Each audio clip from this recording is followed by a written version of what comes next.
no director uses songs more effectively than Edgar Wright, and Last Night in Soho creates such an intoxicating atmosphere in replicating the far-out sound and look of London's swinging 60s as to overcome rough patches in the story. It's also a scintillating showcase for Anya Taylor-Joy, which makes shelling out a few pounds for this time-traveling thriller is a reasonable gambit.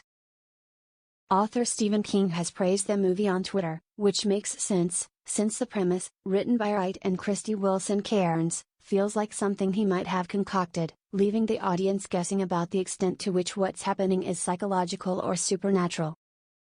Eloise, Jojo Rabbit's Thomasin Mackenzie, arrives in London as a fashion student, wide-eyed and a bit naive.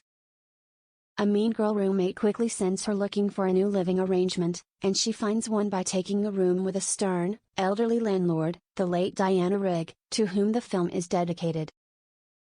Soon, Eloise begins experiencing visions of the 60s, where she witnesses the struggles of an aspiring singer, Sandy Taylor-Joy, who comes brimming with confidence and catches the eye of a smooth-talking manager, Matt Smith.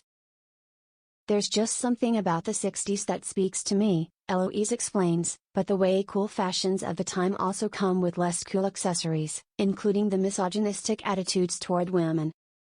Saying more would be giving away too much, but Wright, Baby Driver, oscillates between those two worlds in a dazzling manner, representing a genuine feat of film editing.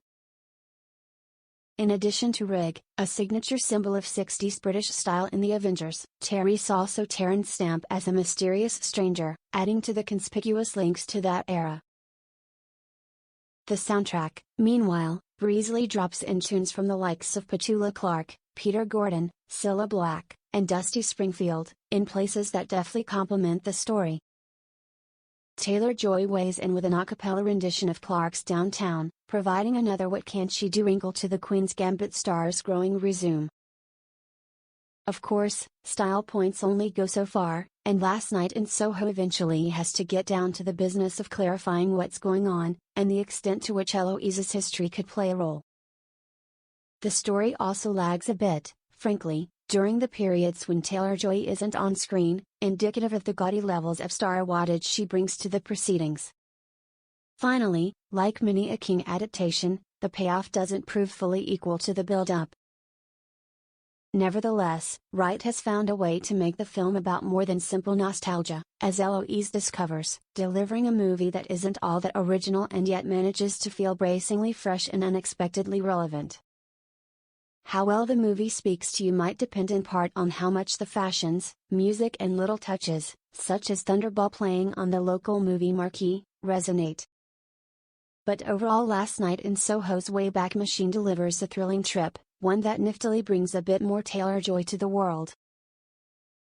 Last Night in Soho premieres in U.S. theaters on October 29. It's rated R.